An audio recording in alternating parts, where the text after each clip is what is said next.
bueno, la espirometría nos va a arrojar, ay, esperen, ya. La espirometría nos va a arrojar estas dos tablas que encontramos aquí. La primera sería la de el volumen y tiempo y después tendríamos la de flujo y volumen.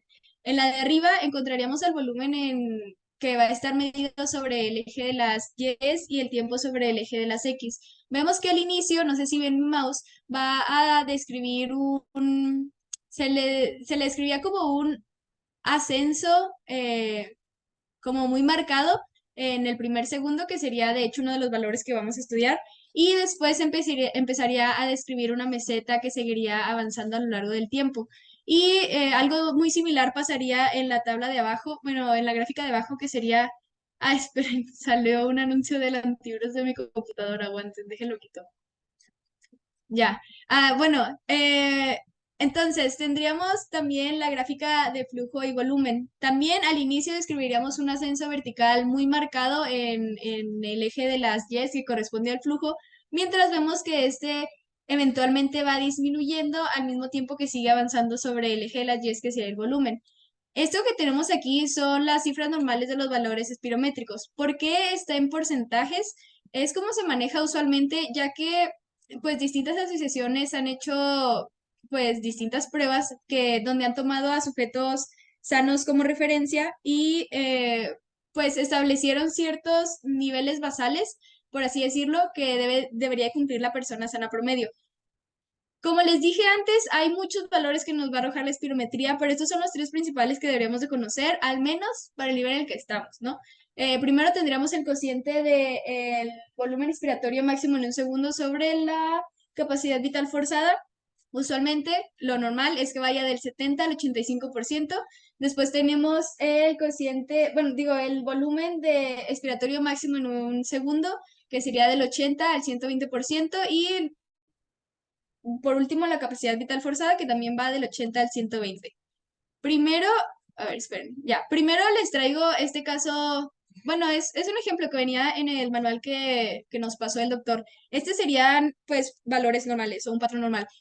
Se dice que lo primero en lo que nos tenemos que fijar es en el cociente. Entonces, el cociente que vemos aquí, vemos que está entre los niveles normales, que sería del 75, perdón, del 70 al 85. Este tiene un 80%, lo que es normal, y después de eso nos tendríamos que fijar en la capacidad vital total, perdón, en la capacidad vital forzada, que también está cerca del 100%, así que todo está normal. Vemos que aquí se describen tres gráficas. ¿Esto por qué? Porque los valores, o bueno, esta prueba se debe repetir tres veces con valores que sean repetibles y prácticamente no muy variables para considerar que es una prueba bien hecha. Entonces, después pasamos al patrón obstructivo. El valor más importante que vamos a tener aquí va a ser este que tengo subrayado, que sería el cociente. ¿Por qué el cociente? Bueno, en el patrón obstructivo lo que vamos a encontrar son pulmones que se pueden distendir bien, que tienen una capacidad vital forzada o total correcta. Nada más que el problema que vamos a encontrar aquí es que el aire pues tiene dificultad para salir. Es como, me acuerdo que en las instrucciones de fisio, cuando nos enseñaban ese tema, decían que era como si fuera una botella muy grande con un cuello muy pequeño. Entonces, la botella puede almacenar pues el volumen normal, pero como el cuello es muy pequeño, este va a tardar más en salir. Esperen, déjenme cerrar una ventana porque no se escucha el hidro del pan. Ya. Entonces, los valores que debemos de tener en cuenta serían estos que tenemos aquí. La capacidad vital forzada, como les digo, estos pulmones van a estar dentro de lo que cabe, van a poder, pues, almacenar el volumen normal. Entonces, esta se quedaría normal. En casos muy avanzados de un patrón obstructivo como un EPOC muy grave o asma, pues, muy grave, esta podría encontrarse disminuida por debajo del 80%. Después tenemos el cociente, que es como el dato principal en el que nos debemos de fijar. Y al final tendríamos el volumen expiratorio máximo en un segundo, que también se encontraría disminuido por esto que les digo, que pues el aire batalla en salir de los pulmones, ¿no? Entonces, aquí vamos estas gráficas. Primero, en la gráfica del flujo volumen, vamos a encontrar que el pico máximo que describía en un pues, momento inicial en los valores normales no lo vamos a poder alcanzar con un paciente con un patrón obstructivo, pero si nos cuenta el volumen va a ser normal. Al final, tal vez pueda tardarse más en llegar a eliminar o en despejar todo este volumen almacenado en los pulmones, pero lo va a alcanzar, a diferencia del patrón restrictivo que vamos a ver ahorita más adelante. Y en esta gráfica que tenemos acá de volumen-tiempo, vemos que el flujo expiratorio máximo al primer segundo va a estar pues bastante disminuido, por lo mismo que les digo que lo que va a pasar en este tipo de patrón o en este tipo de pacientes es que tienen dificultad para sacar el aire que entró a los pulmones, pero igual la capacidad vital forzada va a ser normal, es decir, puede almacenar estas cantidades de aire. Entonces, este es otro ejemplo que venía en el manual que nos presentó el doctor. También lo primero que nos vamos a fijar sería en el cociente. Vemos que el cociente está bastante disminuido por mucho y después de esto nos fijaríamos en el flujo. Aquí no le dan caso al pie de foto porque está mal lo que está escrito, pero después de esto nos fijaríamos en el volumen, bueno, la capacidad vital forzada, que también aquí, como les decía, ay, me pegué. Usualmente, eh, ay, me pegué en el codo, perdón. Usualmente la, el volumen que van a almacenar los pulmones va a ser normal, pero este, al ser un caso tan grave, vemos que incluso está muy por debajo del 80%, que sería lo esperable. Y también vemos el volumen expiratorio máximo en un segundo, que también está muy bajo. De hecho, eso es muy importante en los casos de patrón obstructivo, ya que nos va a ayudar a establecer pues la gravedad del problema. Entonces, si nos fijamos en este, pues es una especie de algoritmo que venía en el manual también. Vamos a ver, nos vamos a fijar primeramente en el cociente, que es lo que nos decía que, es lo que les decía que nos va a establecer como este patrón obstructivo. Entonces, ¿se encuentra abajo? Sí. Después de aquí se evaluaría la gravedad utilizando este volumen expiratorio máximo en un segundo. Ya dependiendo del porcentaje en el que se encuentre, sería pues el grado de pues gravedad. Aquí, por lo que les digo que está mal es esto, porque aquí en el pie de foto dice que es del 58,5%, pero eso corresponde a la capacidad vital forzada, así que no le dan caso. Y de hecho, por eso aquí dice que es moderadamente grave. Pero si nos fijamos en el valor real, que es este que está aquí de FEBI, sería el 36,2, que corresponde pues a una obstrucción bastante grave. Ya después pasamos al patrón restrictivo. Aquí lo que pasa con los pulmones o lo que va a pasar con el paciente es que los pulmones no van a ser capaces de distenderse o no van a ser capaces de almacenar el volumen adecuado de aire. Es por esto que el valor que vamos a ver alterado va a ser la capacidad vital forzada, que va a ser menor al 80% en comparación con los pacientes pues normales. Después tendríamos, por ejemplo, el volumen expiratorio máximo en un segundo. Este estaría normal ya que no hay una obstrucción real, aunque podría encontrarse también disminuido en casos muy extremos, pero lo normal pues, es que se encuentre dentro de los valores normales. Y como en el cociente lo encontraríamos normal o incluso aumentado. ¿Por qué?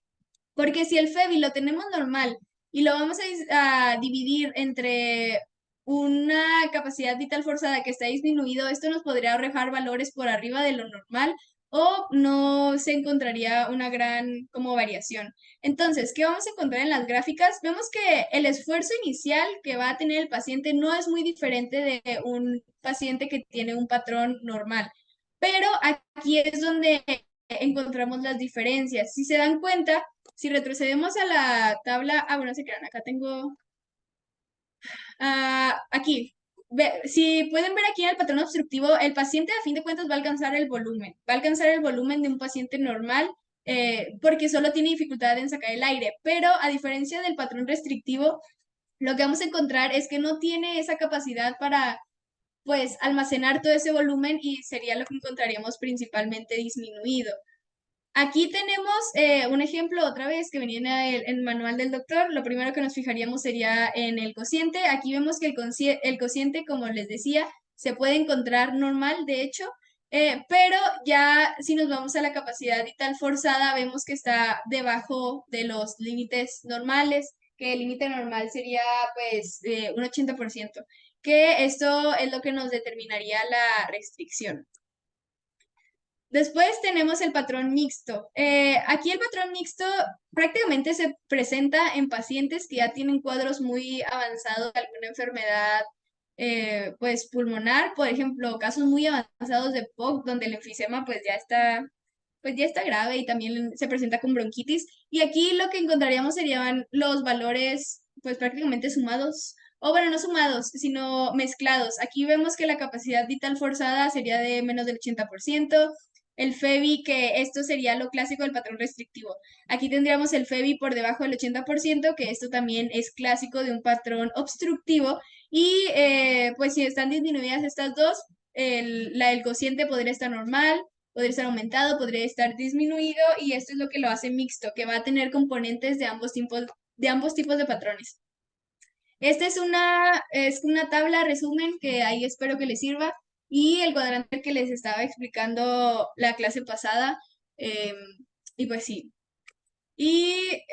Bueno, aquí están las gráficas comparativas de la que les enseñé hace rato. Este sería un patrón normal.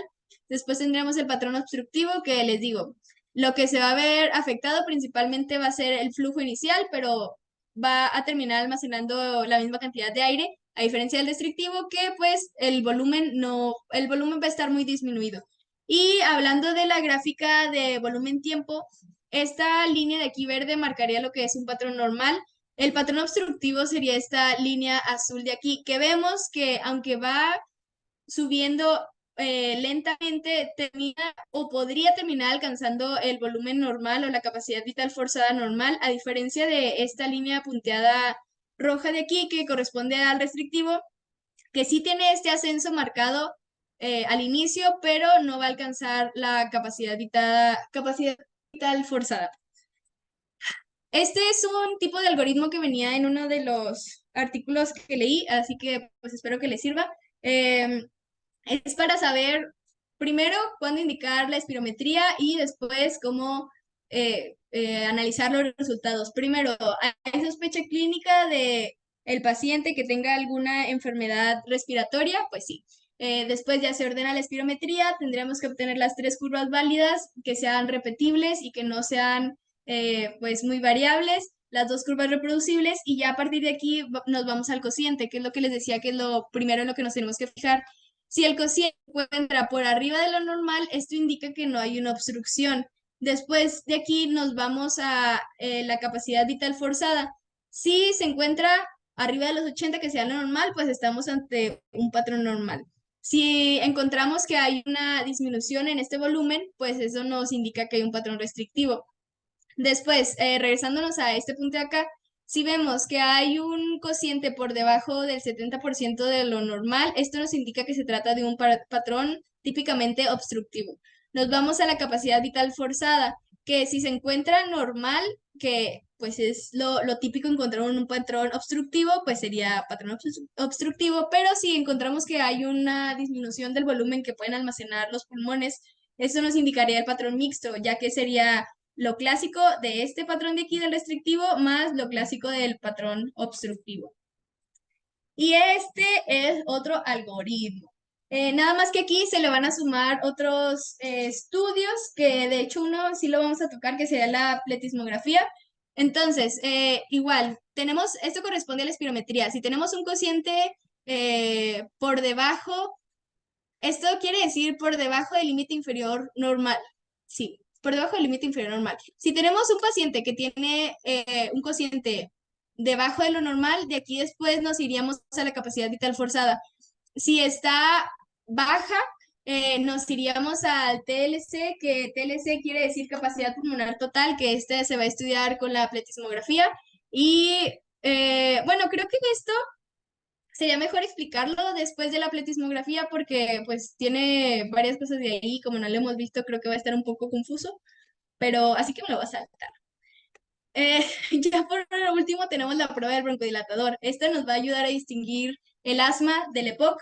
¿Qué va a pasar aquí? Pues prácticamente va a ser se le va a realizar al paciente una espirometría inicial. Después de esto, se le administraría una dosis de 400 microgramos de salbutamol o algún otro tipo de broncodilatador. Podría ser un anticolinérgico o un agonista beta. sería más o menos una dosis de 4 disparos. Después de esto, dependiendo del tipo de broncodilatador que hayamos escogido, si es un anticolinérgico, se van a dejar pasar 30 minutos y si es un agonista, se van a dejar pasar 15 minutos. Pasado este tiempo, se repite la prueba y una prueba positiva es cuando el FEVI va a incrementar más del 12% o más de 200 mililitros del valor basal inicial. Y pues aquí viene un ejemplo que venía en el manual del doctor. La gráfica azul sería la curva inicial antes del broncodilatador y la gráfica verde corresponde a post del uso del broncodilatador. Entonces, vemos, por ejemplo, aquí que el FEBI al inicio sería de 2 litros o 70%, que está apenas debajo de lo normal, pero después de utilizar el broncodilatador, vemos que pues va a elevar bastante su valor, mucho más allá del 12% marcado para que sea positivo. Entonces, esto quiere decir que es una prueba positiva de broncodilatador y confirmaría el diagnóstico de asma. En los pacientes que no tienen asma, también se puede ver un aumento del FEBI, pero no más allá del 12% que marca. Y pues ya no sé si tienen una duda hasta este momento, porque aquí se acaba espirometría. Bueno, tomaré como que no. Bueno, buenas tardes. Bueno, continuando ahora con la pletismografía. Dale, dale el siguiente, por favor.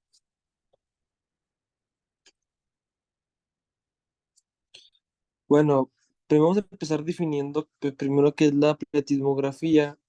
Vamos a encontrar aquí en tres tipos diferentes de pletismografía, las cuales se va a encontrar la pulmonar, la corporal o la extremidades. La pulmonar, que esta es una prueba para medir cuánto aire pueden contener los pulmones y así determinar el volumen pulmonar estático. Mientras que la pletismografía corporal, que es la que nos vamos a centrar en esta exposición, que es una prueba que permite la medición de los volúmenes, las capacidades residuales y de resistencias pulmonares. Esto va a medir principalmente la corporal, que básicamente voy a definirla, que es capacidades residuales y resistencias pulmonares. Y por último vamos a tener la pletismografía de extremidades, que este es un examen que va a comparar las diferentes presiones arteriales en lo que es las piernas y los brazos. Pero pues esto vamos a enfocar más a lo pulmonar, que es la corporal. Dale la siguiente.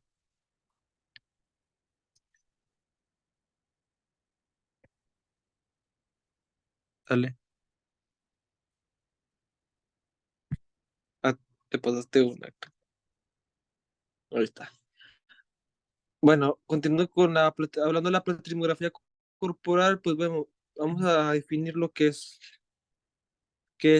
una prueba mecánica de la respiración que va a tener como principal función la medición directa de la capacidad funcional residual que va a corresponder al volumen del gas intratorácico, que este es medido a su vez al final de la expiración del volumen corriente estable.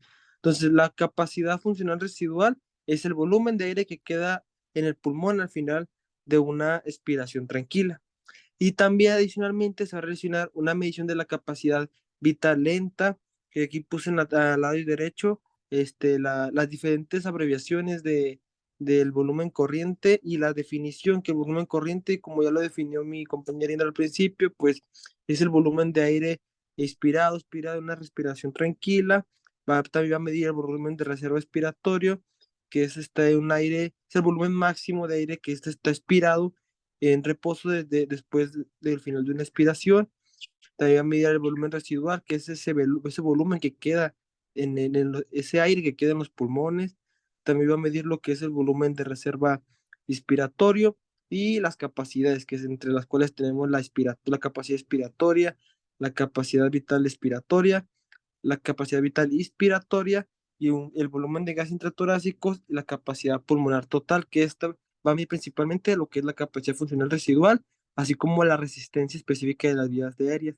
Y bueno, algunos lo definen como que la pletismografía es el estándar de oro para la medición de volúmenes corporales. ¿Vale? Y bueno, puse esta imagen es para recordar esta imagen del Guyton que muchos ya pues, hemos visto, en la cual no sé, acá es un diagrama en la parte izquierda que muestra los movimientos respiratorios. durante la respiración normal y durante la expiración, en la cual nos muestra que el volumen corriente pues es de 500 mililitros, junto a que acá puse una tablita a la derecha, los valores normales en mililitros de cada diferentes volúmenes que mide la pletismografía, y además de medir los volúmenes y las capacidades, pues bueno, la pletismografía también va a medir lo que es la resistencia específica las vías respiratorias, que es la relación entre el flujo medio en la boca y el cambio de volumen medido en la cabina durante una respiración a volumen corriente. Además de medir la resistencia específica, también va a medir lo que es las resistencias en vías respiratorias, que va a indicar lo que es la presión alveolar necesaria para generar un flujo de 1 litro sobre segundo. Bueno, da la siguiente. Bueno, ¿de qué va a depender que salga correcto, o sea, haga una correcta toma de la pletismografía? Pues bueno, o de que una respiración sea normal. ¿De qué va a depender? Pues de qué tanto sea la distensibilidad y elasticidad de la caja torácica, también la distensibilidad y elasticidad del parénquima pulmonar, y la integridad de la musculatura respiratoria. ¿Dan? Y bueno, hay una serie de indicaciones para indicar pues la pletismografía. Y bueno, la pletismografía se va a indicar para detectar precozmente la limitación del flujo aéreo, si hay un incremento del volumen de reserva, cambios en el volumen expiratorio forzado, y todo eso como para diferenciar o para diagnosticar enfermedades obstructivas y restrictivas. También para determinar el gas atrapado entre los pulmones, para establecer el diagnóstico de alteraciones ventilatorias restrictivas, también para evaluar pues, la incapacidad laboral, para establecer un pronóstico, también para evaluar un riesgo quirúrgico, y también para poder diferenciar si tenemos duda que si es una enfermedad restrictiva o obstructiva. Pues bueno, esta platinografía nos va a ayudar y a determinar si la enfermedad es restrictiva o obstructiva. También nos va a ayudar a la confirmación y cuantificación de si hay una hiperinflación pulmonar o hay un atrapamiento aéreo. Dale. Bueno, en cuanto a las contraindicaciones, pues bueno, como más adelante voy a explicar, bueno, la pletismografía consiste, bueno, en meterte en una caja, en una cabina, pues bueno, y el paciente se le va a encerrar por unos 15 minutos, pues bueno, el paciente tiene que,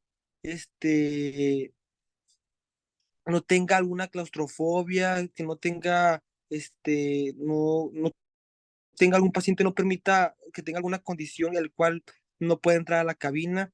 También, y si el paciente tiene algún infarto reciente, alguna insuficiencia cardíaca, si en el reposo tiene una taquicardia de mayor a 130 latidos por minuto, si ha tenido una cirugía de tórax o abdomen a menos de 4 semanas, si tiene hemoptisis, algún embarazo avanzado complicado, si tiene una traqueostomía, una sonda pleural, o también si este paciente no ni necesita un apoyo continuo de oxígeno y no pueden interrumpirlo para esta prueba. Pues bueno, obviamente este paciente no va a poder ser indicado pues para una pletismografía.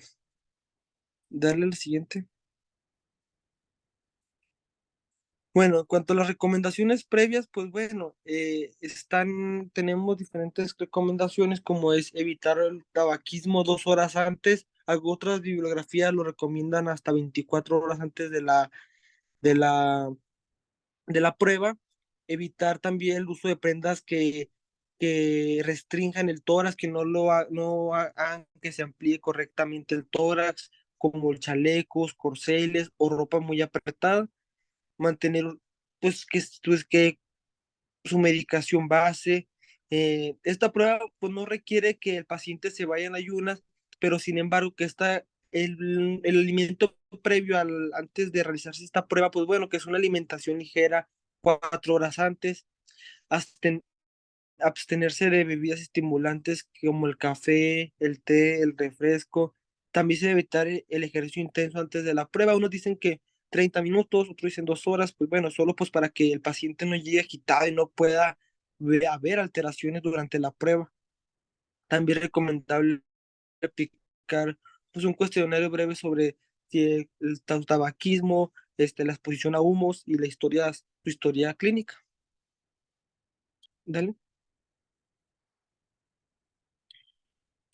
Y pues bueno, aquí bueno, voy a explicar ahora lo que es el platismógrafo. Bueno, el platismógrafo va a estar conformado principalmente primero por una cama hermética y rígida, de volumen pues, conocido, donde va a respirar el paciente a través de un sistema que va a estar formado por una boquilla, una válvula para interrumpir el flujo de aire durante la prueba y un neumotocógrafo, que neumotocógrafo pues para que registre los diferentes volúmenes eh, del paciente. También observamos que dentro de la boquilla y la válvula existe un transductor, que este transductor va a medir la presión en la boca, y un segundo transductor que va a medir la presión, pero dentro de la cabina. Está abreviado con el PB, como podemos ver aquí en la imagen. PB es el de la boca, la presión de la boca, y el PC es la presión de la cabina. Después, bueno, y también vamos a necesitar pues unas pinzas nasales para que no se escape el aire, y una computadora la cual registre la actividad. Mm, A diferencia de otros métodos, la pletismografía mide, como mencioné al principio, todo el gas intratorácico, el volumen del gas total, al final de la expiración a un volumen corriente. También así evaluamos el volumen del gas. También sí evaluamos el volumen del gas, aunque no esté en contacto o no con la vía aérea. Este método es más rápido, es más preciso y reproducible de medición de los volúmenes pulmonares. Dale la siguiente.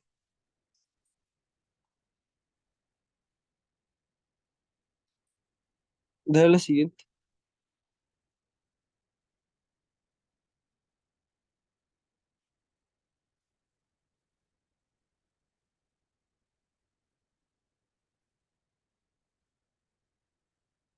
Dale.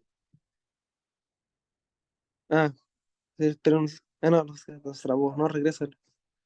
Te fuiste una más.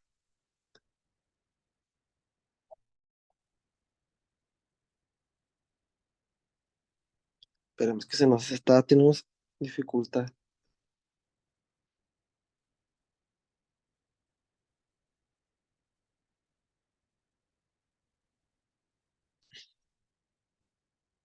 Está en parte de gasometría.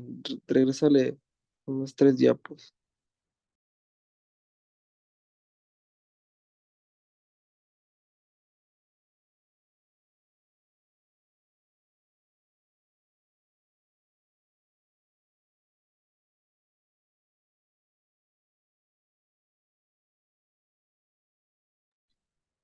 Una disculpa, estamos teniendo problemas. Proyecto.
Sí, ya se ve, está cargando.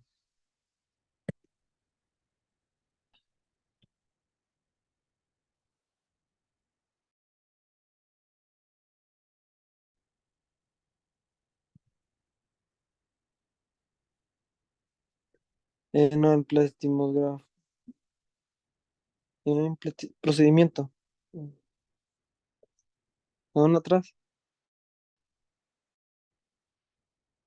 Ahí mero, sí. Bueno, bueno, continuando con el procedimiento, pues bueno, tenemos que explicarle al paciente el objetivo de la prueba. Le podemos decir, el pletismógrafo es una prueba que sirve para medir el tamaño de sus pulmones, se le parece mucho a la espirometría, pero para realizarlo tiene que estar dentro de esta cabina, cerrado durante aproximadamente unos 15 minutos. Decirle que no se preocupe por estar adentro de la cabina. Si siente algún malestar o algo, que aquí va a estar pues el médico vigilándolo, instruyéndolo pues en todo momento. Y bueno, el procedimiento, pues bueno, ya después de explicarle el procedimiento que se va a realizar, después vamos a introducir al paciente a la cabina, debe mantener sentado dentro de la cabina, con el tórax y el cuello con una posición recta y con ambos pies apoyados sobre el piso. También después vamos a mover el sensor hacia adelante o hacia atrás para tomar la boquilla sin flexionar o extender el cuello, ajustarlo a la medida o a la altura del paciente. Una vez ajustada la boquilla, pues bueno, antes de iniciar la medición, debemos colocarle las pinzas en la nariz y una vez colocadas las pinzas en la nariz, se deberá sostener sus mejillas con ambas manos, o sea, taparse, o sea, que alrededor de la boquilla ponerse los dedos para que no se escape el gas o el aire y salga la prueba correctamente. Después recordarle que la boquilla, en la boquilla debe sostenerse con los dientes, no tiene que morderla, no tiene que meter la lengua y deberá sellarla con los labios y con las manos alrededor. Después de ya explicar el procedimiento, cerramos la cabina y después ya el paciente se le indica que pues ponga la boca en la boquilla y todo el procedimiento y después decirle que debe respirar normalmente el paciente en la boquilla. Vamos a esperar unas de 3 a 10 respiraciones. ¿Para qué? Pues para que el paciente se acostumbre al aparato y después pues sí, la respiración sea una respiración tranquila, no una acelerada. Después de que se normalice la respiración, unas de 3 a 10 respiraciones, pues después la boquilla será cerrada, pero solo por algunos segundos. Es, Después, mientras que la boquilla está cerrada, el paciente debe respirar rápido y superficial, así aproximadamente una respiración por segundo. Después se va a abrir unos 10 segundos, se va a abrir la boquilla y al momento que se abra la boquilla, decirle que inspire profundamente, una expiración profunda y después de una expiración profunda, una exhalación tranquila. Y bueno, una vez que pues, el paciente se le ha explicado y haya hecho tú correctamente el procedimiento, nos va a arrojar lo que es esta imagen que tenemos al lado derecho. Espera, disculpa. Y bueno, aquí en el lado derecho vemos la imagen donde vemos la respiración normal que le pedimos en lo que se tranquiliza el volumen. Después de la respiración normal, vemos en la tabla la oclusión, en donde se ocluye la boquilla, la válvula, y después la maniobra de la expiración. Vemos cómo en la gráfica, cómo se eleva el volumen y después vamos la exhalación, una exhalación tranquila y vemos cómo el volumen va descendiendo y bueno, esta imagen nos muestra el procedimiento que se hace. ¿De la siguiente?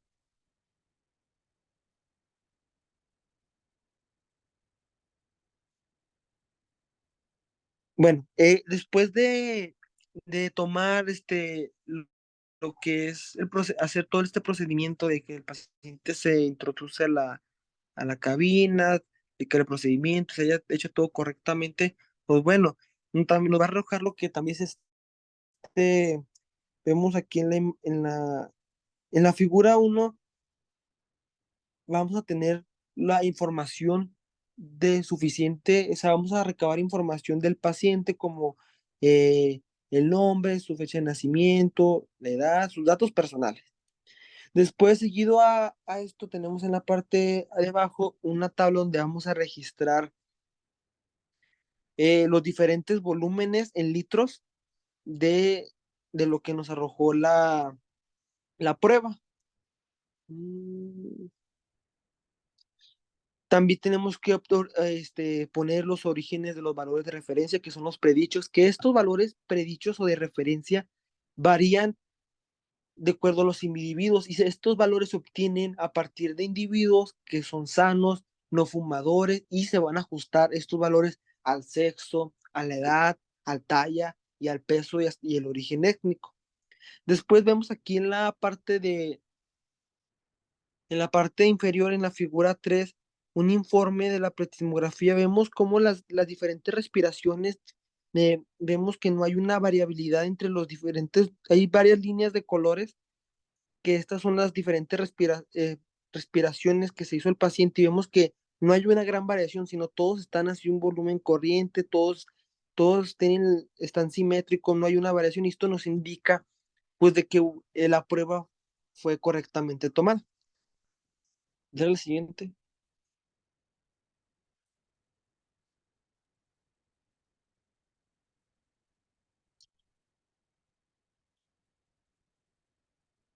en la siguiente. Siguiente, por favor.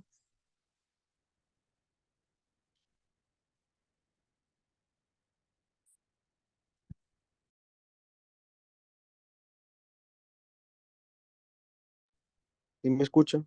Ahí, ya, ya, gracias.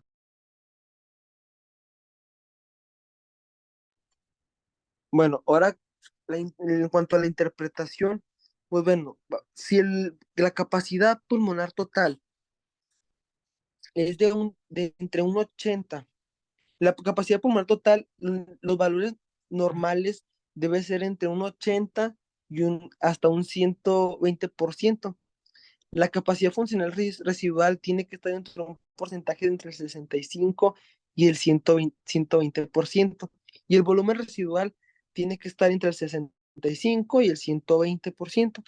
Entonces, cuando hablamos de que hay una restricción, un síndrome, una obstrucción, cuando la capacidad pulmonar total es menor al 80% del volumen predicho, de los valores predichos, que como mencioné anteriormente, varía conforme eh, eh, el sexo, la edad, la talla y el peso del paciente.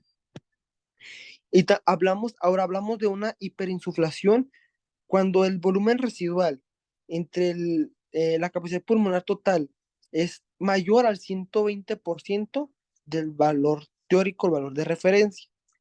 También podemos hablar de una hiperinsuflación cuando la capacidad funcional residual es mayor al 120% del valor predicho o valor de referencia. Y bueno, eso sería mm, todo en cuanto a la interpretación, el procedimiento y la pletismografía.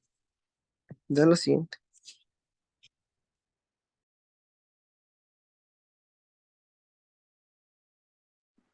Bueno, vamos a continuar ahora con lo que es la gasometría arterial. ¿Sí me escuchó? Sí, Vani. Sí. Hola, sí. Ok. Sí. ¿La hace la que sigue, por favor? Bueno, la gasometría es una prueba que ya hemos visto en, no sé si todos, pero lo vimos en el laboratorio de fisiología. Y esta es básicamente un estudio que nos va a permitir analizar al mismo tiempo lo que es el estado de oxigenación, ventilación y ácido base de una persona. ¿Qué quiere decir esto? Pues que básicamente nos va a permitir medir lo que son los 5 componentes básicos que vienen en el cuadrito de abajo, que es el pH de la sangre, lo que es la presión parcial del dióxido de carbono, la de oxígeno, el bicarbonato y la saturación de oxígeno. Esto, pues es un estudio que nos va a permitir diagnosticar lo que son trastornos del intercambio gaseoso y del equilibrio ácido-base. Y esto es importante porque es de gran utilidad para evaluar pacientes que se encuentran críticos, ya sea por una cetoacidosis diabética, o que tienen enfermedades respiratorias crónicas como el EPOC. Y en cuanto a los componentes que les mencioné ahorita, pues el pH es básicamente lo que nos va a marcar la pauta de si un paciente pues tiene una acidosis o una alcalosis. La presión parcial, tanto la de dióxido de carbono como la de oxígeno, bueno, hay que recordar primero que las presiones parciales, según la ley de las presiones parciales de Dalton, pues nos dice que la presión total de una mezcla de gases va a ser básicamente la suma de cada una de las presiones parciales pues de los gases que componen esta mezcla, ¿no? O sea, por eso se llama presión parcial. Y la de dióxido de carbono, pues va a ser básicamente la presión que ejerce únicamente este gas disuelto en la sangre. La de oxígeno, pues es la que ejerce el oxígeno. El bicarbonato, pues son la concentración de iones de bicarbonato como tal. Y la saturación de oxígeno, pues es el porcentaje de hemoglobina que se encuentra saturada con el oxígeno, o sea, unida con el oxígeno en la sangre. ¿Le das a la que sigue, por favor? Y bueno, para empezar los requisitos para tomar una muestra de una gasometría, se menciona en la literatura que pues el paciente tiene que tener un reposo mínimo de 10 minutos. ¿Por qué? Pues para evitar valores erróneos en lo que es la presión parcial del oxígeno. ¿Por qué? Pues porque si el paciente acaba de correr o algo así, pues estos valores se pueden ver alterados. También, como en otras pruebas que ya vimos ahorita, no se debe de fumar mínimo 2 horas antes. De ser posible, pues el paciente tiene que estar sentado, calmado, para que no haya discrepancias al momento de la toma. Y también para conocer la fracción de oxígeno, tenemos que conocer la fracción de oxígeno del aire inspirado. ¿Por qué?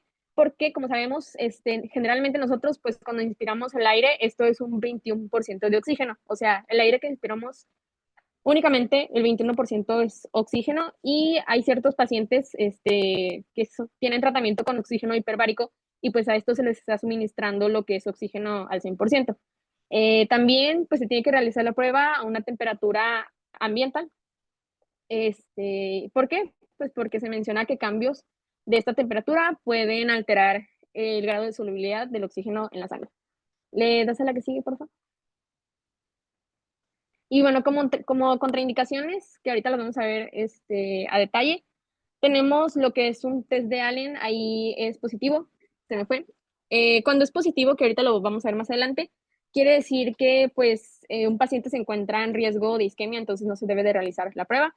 También como contraindicación, creo que era relativa, no se debe de realizar la prueba si el paciente tiene en la zona donde se va a puncionar una lesión o un proceso infeccioso. También si el paciente tiene una fístula arteriovenosa, si no se le encuentra el pulso al paciente o si está en tratamiento con anticoagulantes o el paciente tiene una coagulopatía. ¿Le das a la que sigue, por favor? Y bueno, los materiales que necesitamos para hacer una gasometría, pues son guantes, que es lo ideal, o sea, usar guantes estériles, una jeringa, que cuando hicimos la práctica de fisio, pues ya vieron que es una jeringa de insulina, pero se pueden utilizar jeringas creo que eran de 1 a 3 mililitros y son de 25 G. Heparina, o sea, la jeringa tiene que estar heparinizada. Se necesitan torundas con alcohol, pues, para desinfectar la zona. Y pues para trasladar la muestra en un recipiente frío necesitamos hielo y una hielera. Y aquí en la imagen que se muestra arriba tenemos lo que es el test de Allen, que básicamente consiste en una prueba para determinar la permeabilidad arterial y para ver si hay flujo colateral en el paciente. Lo que se debe de hacer, o sea, el procedimiento como tal, pues es que se tiene que ubicar y obstruir el flujo tanto radial como cubital con los dedos de pues quien está realizando la prueba. Se le va a pedir al paciente que abra y cierre la mano hasta que ésta se vuelva pálida y después de esto la tiene que relajar y mantener abierta. También se mencionaba que pues la tiene como que elevar un poco y nosotros vamos a mantener presión sobre lo que es tanto la arteria radial como la cubital y vamos a liberar lo que es la arteria radial. ¿Para qué? Pues para que nosotros estemos nada más aplicando presión sobre lo que es la arteria cubital. Y vamos a ver si existe, bueno, ya son las 7. ¿Le sigo o sea, termino esto del test o lo vemos mañana? Mañana. Mañana, bueno, Como tú no, quieras. pues ya juega, Sí, ok, ok, ok. como quieran.